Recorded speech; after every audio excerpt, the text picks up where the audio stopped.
How's it going, everyone? Welcome back to another Mario Maker 2 video.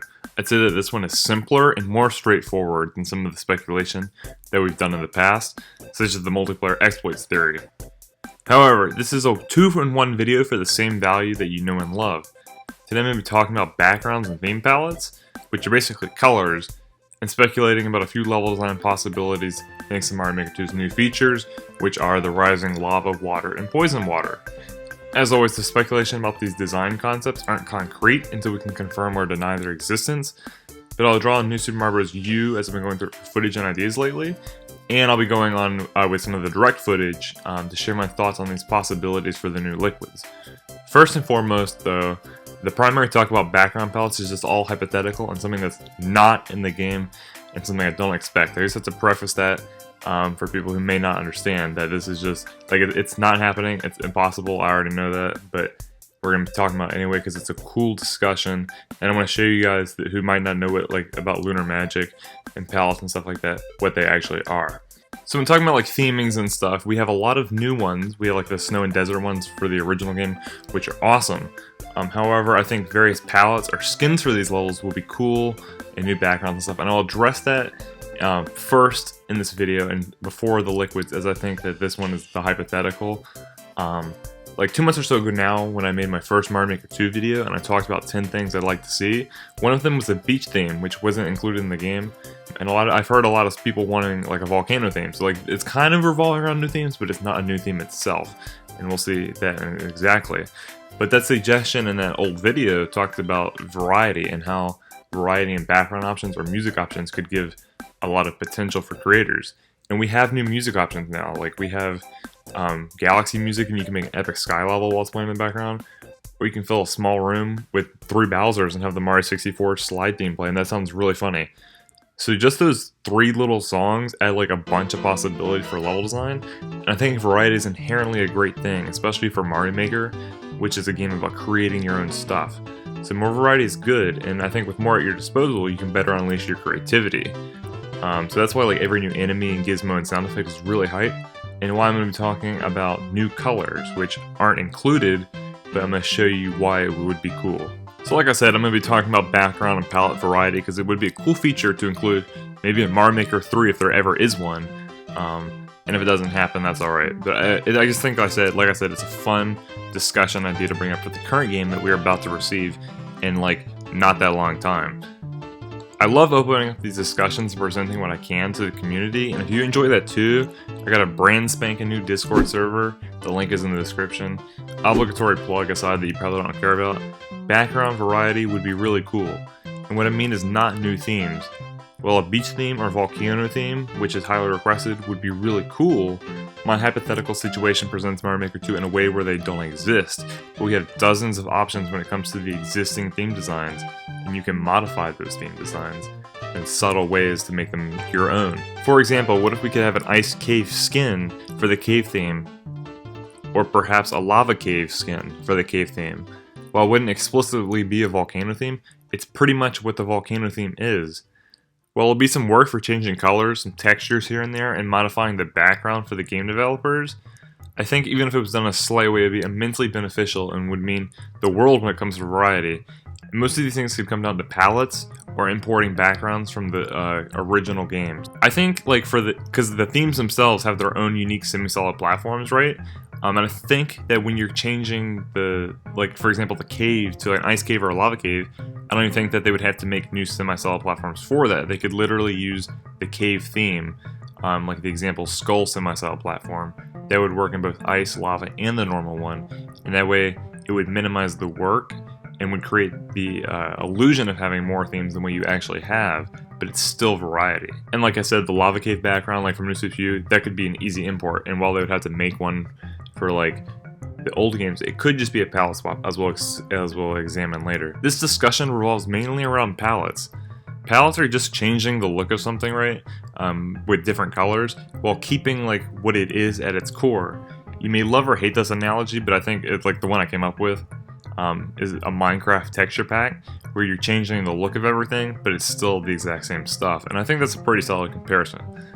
Palettes are probably built into all Mario games. I can't confirm that, but I can confirm that for Super Mario World, as I am hacking the game and have been mildly experienced with hacking it for over a year.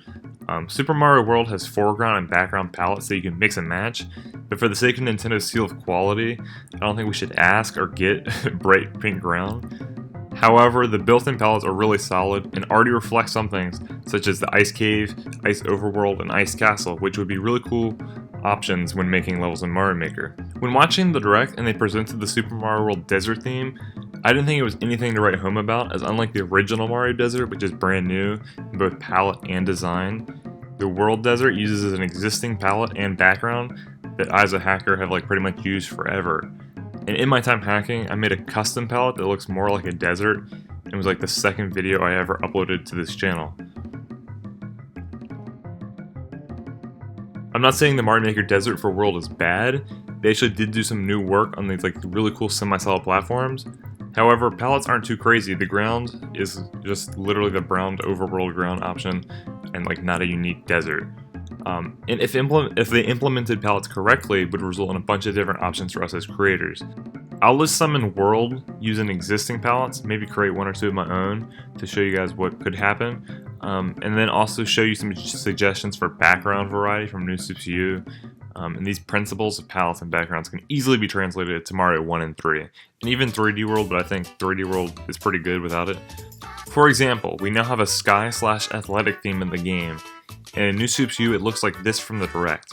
Hey, that's fast! But in the game, there's a level called Bouncy Cloud Boomerangs and another one or two, which uses the exact same pink background. It's got this very nice pinkish shade, and it's pretty much the same background but pink. To me, it just looks like a palette swap, or maybe even a subtle change of the background, but it's very similar. And this could be recreated with similar color tones in Super Mario World, using Super Mario World Sky theme and just making it pink. This example was literally done by me in just a few seconds with Lunar Magic, and I'm a pretty average to bad hacker, and I did it for a YouTube video. And it was done with a simple palette editor. It's not anything custom, no custom backgrounds or anything. That's the Mario World Sky theme, but made to look pink like the levels in New Super U. Something similar and easily better could be pretty easily done by Nintendo for the older styles. This is just modifying colors a bit, and New Super U ones could be imported because they already exist. And I feel like it's a relatively easy thing to do because palettes are pretty much built into most games. Imagine having a tack on the side of the theme options, which lets you customize your current theme. I previously talked about the cave designs and ice and lava caves, but a desert cave could also be a possibility as seen in New Super U and pretty much all of the new games. To incorporate these into Mario World or the older styles, a brown or slightly modified tan palette would work. The Mario Maker Mario World cave is just gray, and simply having the ability to change it to brown would give a lot of options, and there's 2 different shades of browns built into Mario World that you could use. As explained before, these wouldn't be new themes or require new semi-solid options or new music, because it's not a new theme. It'd just be a palette swap for your current theme to give options and variety to the player-generated content. While Mario Maker 2 has a ton of new options compared to ROM hacking, such as multiplayer, ROM hacks are still superior in some areas because of unique palettes and backgrounds, and that's just off of stuff that exists in the normal game. That's without even adding custom enemies, music, or backgrounds of your own. And the palette doesn't have to be crazy, just variety background options are something that I think falls into this topic of the video. World has quite a few castle backgrounds, but only one background is available in Mario Maker. Having the other one would be interesting as well. More background variety or subtle tweaks of background palettes would be a phenomenal addition, but one we can only think about in hindsight now, as it isn't added. Like I said at the beginning, this is just for opening up discussion of what could happen, what could have been, and what exists in hacking and palettes overall. A few more examples. Mario U has an icy castle background and an open castle sky, one where you can see the sky in the background. Keeping the same foreground color but changing the background within a theme would be a really cool possibility, like I said a few times already.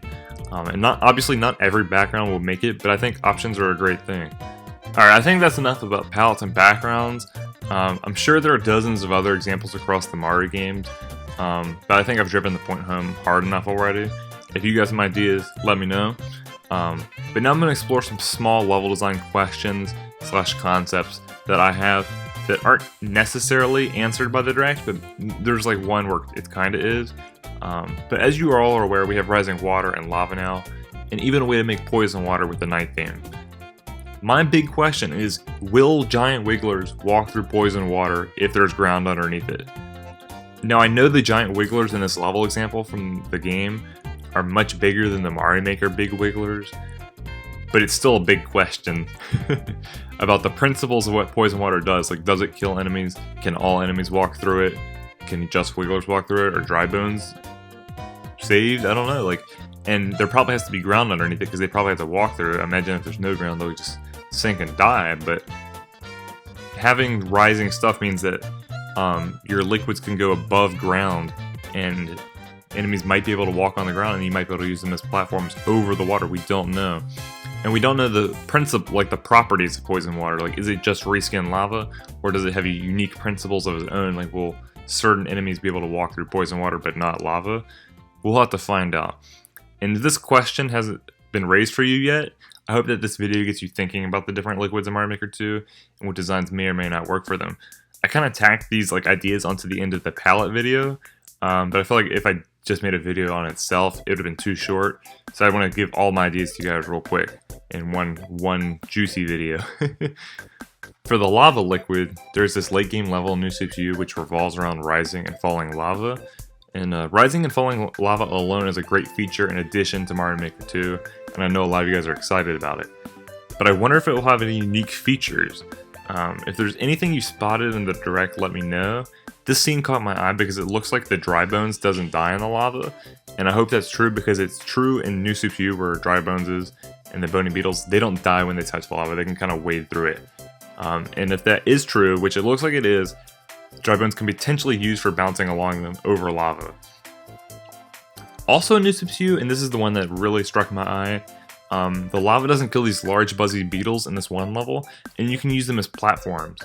If that is a feature in Mario Maker 2, that'd be really interesting, and we'll have to see like which enemies die in lava and which ones don't, and if dry bones are the only ones that can or not. We'll have to see. In the first Mario Maker, I think everything died when they fell in lava, and could be used like as a jumping spot for like 1 second. But now that we can have like lava higher than just like literally the bottom of the map, we can have ground underneath the lava, and enemies can walk through it but be in the lava at the same time. They may or may not sink and die, but bigger enemies like buzzy beetles or big dry bones, which don't land and die in lava, could potentially be used for new level designs, which will be really awesome, and we'll have to see. The final aspect of this video involves water. It's more of a tip than speculation about what it can and cannot do. In Nintendo Minutes level video, the girl put fish bones in the level, but not in the water, so they didn't spawn in when they tested the level. If you always place them in water, then it's not a problem, I don't think. But if you adjust the rise and fall of your water, then I think you'll need to be very precise and test where you place the fish bones to see if the water's actually there by the time you load the fish bones in.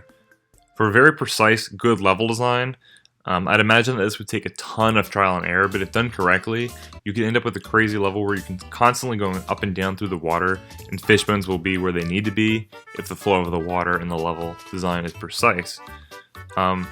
I don't know how this actually works because in the direct, you probably know that there was a fish bones out of water on a parachute, but perhaps putting a parachute on a fish bones makes it actually able to spawn in, but if you just place it in the air, it won't spawn in because it's not in water. Don't really know, that's kind of a question there that we'll have to find out. Also seen in the direct, different enemies react differently in the water, and this knowledge can be useful when making levels with the water gimmicks. We don't know everything, but Spinies will ball up, Goombas will float, and we'll make a longer list once we know what every enemy does. I think that'd be a cool video to talk about, like see exactly how water affects pretty much every item and every enemy in the game, because that's knowledge that you're going to want to know when you're in the Endless Challenge and you're in the water. Like, I imagine a lot of gameplay will come out probably today or maybe even soon, because I think the direct talked about letting people play the game around E3 time, and that's coming up. So if more gameplay comes out, we'll examine it. Thank you guys so much for 1K. I'll be celebrating it in whatever awesome number we hit in a few weeks when we reach my 1 year anniversary of doing YouTube, which is coming up in July, very early. The support on the Mario Maker 2 videos is awesome, and it's helped the channel grow a lot and expand the other series that I do. If you like what's up, check out the Discord and come hang out with me and other people from the community. I think it'll be an amazing spot to talk about Mario Maker level designs with other people. And when the game is out, you can share your codes with me and other people so you can get lots of people playing them when the game releases. For the day this episode comes out, I'm going to be having a Smash Ultimate Battle Arena later in the day with peeps in the Discord. So I hope you stop by, and if you want to play Smash, that'd be awesome. We'll be getting some clips and having a fun time. Happy almost E3.